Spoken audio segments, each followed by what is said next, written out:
In today's video, we're going to be looking at ZWC, a fantastic ETF that has a very amazing dividend. This is an ETF that we haven't talked about for a little while, so let's get down and let's check it out. Also, its top 3 holdings as well. So ZWC currently has a 6% dividend. However, on Yahoo, it does show it has 7%. The reason behind that is because it recently lowered its dividend to 10 cents a share from 11. So it's basically reading its past 12 months as its yield.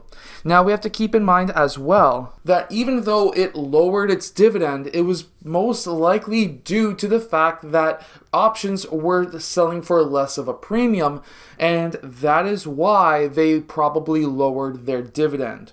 When that happens, because this is obviously a covered call option, then of course in the future, maybe when volatility or at least massive volatility comes back, which it seems to be coming back right now, then they may raise their dividend back to 11 cents. We're not too sure right now. So when it comes down to it, it may have a 7% dividend over the next 12 months, but as of the dividend right now, it's around 6%. Its average volume is huge at 220,000 shares traded every single day, and that is actually a very interesting topic that I'm going to show you in a second. Its MER is 0.72%, which means that for every $100 that you invest in ZWC, then of course, you'll be paying around 72 cents.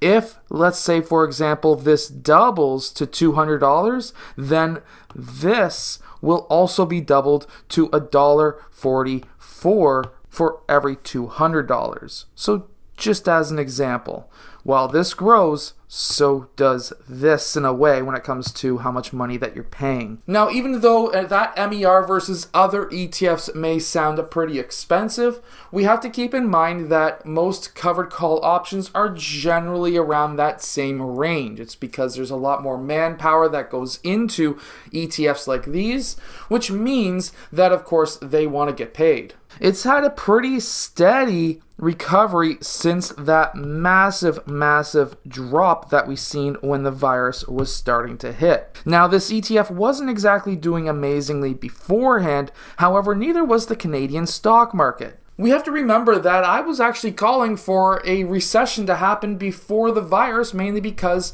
this whole idea behind the Canadian market doing extremely well back then was really being muted by the Canadian banks. The Canadian banks are a massive portion of the Canadian economy and of course the Canadian stock market, and the Canadian banks other than National Bank were not doing so well.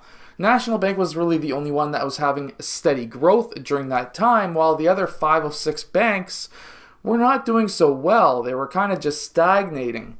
So that was mainly, of course, because of oil prices not doing so well because Trump was in office, and of course the whole idea that Trump was bad, which as we can see now, we can have our own opinions and see, well, I'm not going to go into that. I don't want to get into politics in this video, but either way, that is mainly the reason why. It was because of what was happening in the entire world and, of course, the Canadian economy. So back in June of last year, they did lower the dividend. Of course, we were going through a time of not so much volatility, so that could have been why. We are currently going through massive volatility because of what's happening over in Europe.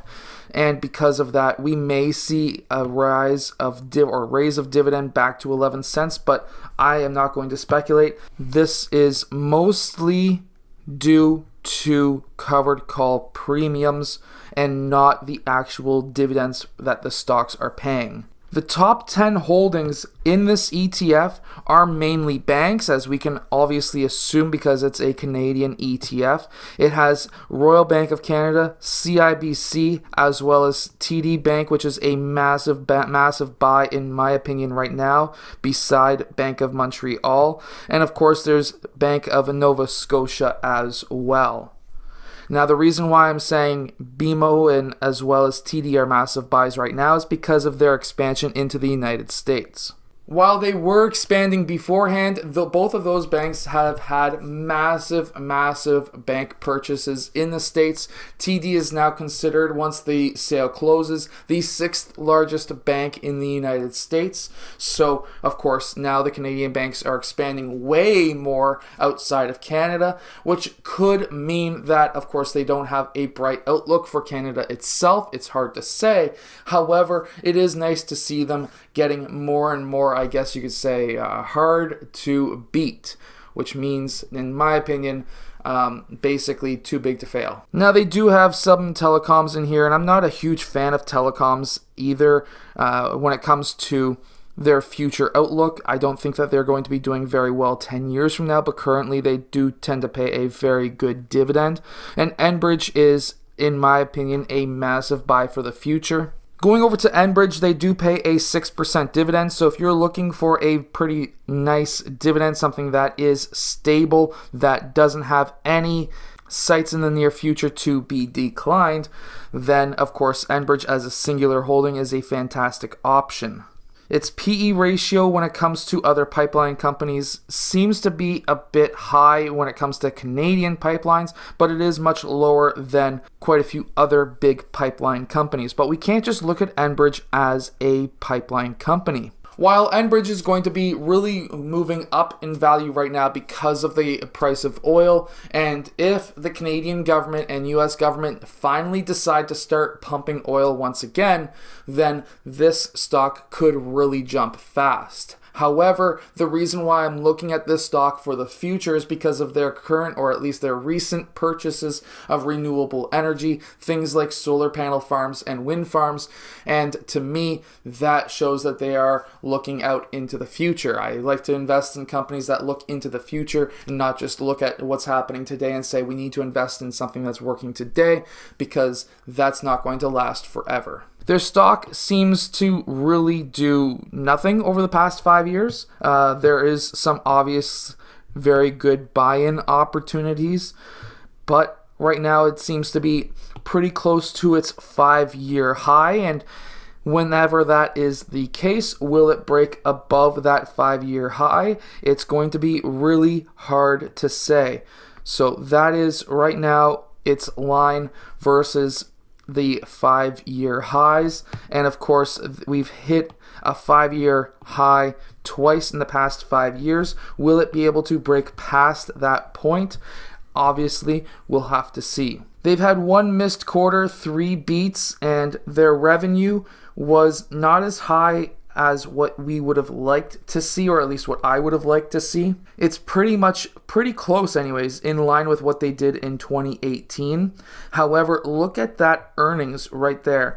Their earnings have almost doubled what they did in 2018 with the same amount of revenue, and to me that is very promising. Royal Bank of Canada was that second biggest holding in that ETF.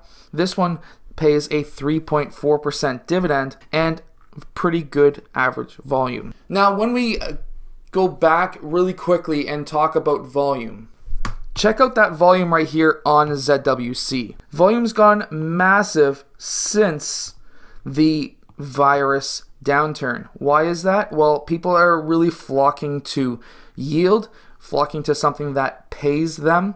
And if this continues, and we're starting to really see that right here with that one massive day, guess what?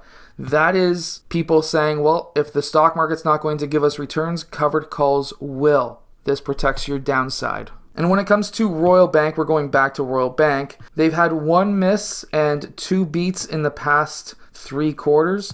They've got their second quarter of 2022 coming up in May 25th. And when we look at 2021, their numbers are really, really good. Revenue is higher than it's been in the last 4 years. And with earnings topping out, beating all other years as well. So that to me is very promising. This bank has really learned how to make more money with the revenue that they have coming in. Their stock price has also exploded like every other bank recently. Royal Bank of Canada is technically Canada's biggest bank. TD might be starting to rival that next year. The only thing is it did have a double top right there, which is concerning, especially for what's happening over in Europe. Next is CIBC, which is CM as the ticker, and 4% dividend. I just recently got some CIBC as well as TD stock myself. Volume is pretty massive as well. PE ratio is notable on CIBC because it's one of the lower PE ratios in the big 6 banks. If we look back at Royal Bank of Canada, it's a 12.3 PE ratio. Now going back to CIBC's numbers, so we can see CIBC going to their numbers. They've had 1 miss, they've had 3 beats. Next quarter is May 25th. And if we look at their revenue, this is something that is looking very, very promising. Higher revenue, higher earnings, rev is king. This is, again, another stock that is very promising into the future. I hope that this video has helped you become a better investor, or at least understand what ZWC is all about. Of course, always do your own research. Never trust a random person online, especially in the comment section that talks about Bitcoin. But anyways, I hope that you have enjoyed today's video. I'll see you guys again in my next video.